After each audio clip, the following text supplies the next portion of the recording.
நான் என்னுடைய புக்ஸை எழுதிட்டு இருக்கும்போது சாம் கமலேசன் அண்ணன் கையில் ஒரு புக்கு கொடுத்தேன்.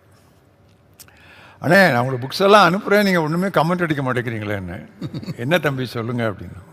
இல்லை, ஏதாவது கொஞ்சம் அங்கங்கே நாங்கள் தப்பு பண்ணோன்னா நீங்கள்லாம் எவ்வளோ பெரிய தியாலாஜியன் அப்படின்னு கேட்டேன். அவங்க அண்ணன் சொன்னது இன்றைக்கி எனக்கு மறக்க முடியாது. அவங்க எல்லாருக்கும், நம்ம எல்லாருக்கும் அது ஒரு செய்தி. கலப்பையில் கையை வச்சுக்கிட்டே பேனாவை பிடிச்சிருக்கீங்கன்னாங்க. I think you understand.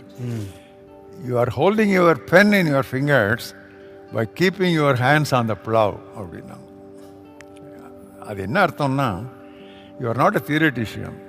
நீங்கள் இதை எழுதிக்கிட்டு இருக்கும்போது மிஷின் ஃபீல்டுக்கும் போயிடுறீங்க, மிஷினரி ஒர்க்லையும் கை வச்சுருக்கீங்க, அந்த அறுவடைக்கும் அங்கேயும் போய் கை வச்சுருக்கு. அதனால் நீங்கள் ஈஸியாக நீங்கள் வழி பிசக மாட்டீங்க.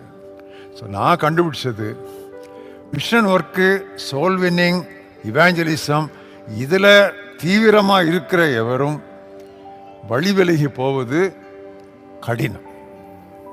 I hope hit the nail. இது ஒரு இம்பார்ட்டன்ட் ட்ரூத். மற்றபடி அவங்க தியரிட்டிஷனாக இருப்பாங்க, அகடமிஷியன்ஸ் ஆகிடுவாங்க. ஒரு பிரயோஜனம் இருக்காது, என்ஜாய் பண்ணிட்டு போக வேண்டியதான்.